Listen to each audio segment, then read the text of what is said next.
we will go straight to the mechanics.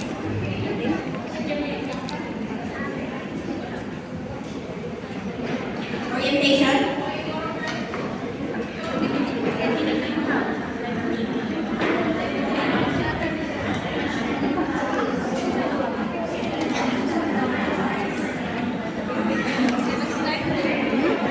Refill to. Meron kaming refill.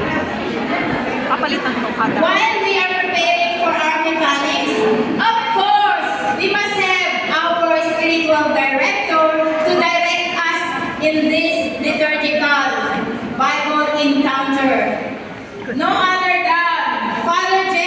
Flandes.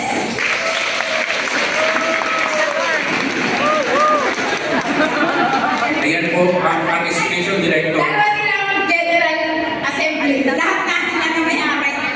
Father, welcome you for you. Cargador, spiritual director, lahat na. Okay, so welcome. Okay, so salamat tayo for St. Thomas allowing us. Of course, Father Pedro is here, si Nancy, Father Lam, Sister, and also the organizer, yung LBS Thursday group. Lahat ng mga members sa Thursday group. So hopefully, you can tell also your friends.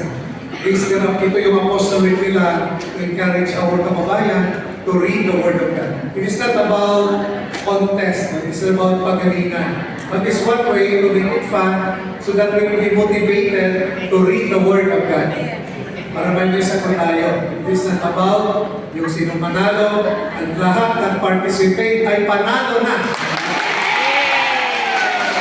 Okay? So, welcome. Of course, we thank MJ, very supportive sa ating chaplaincy activities.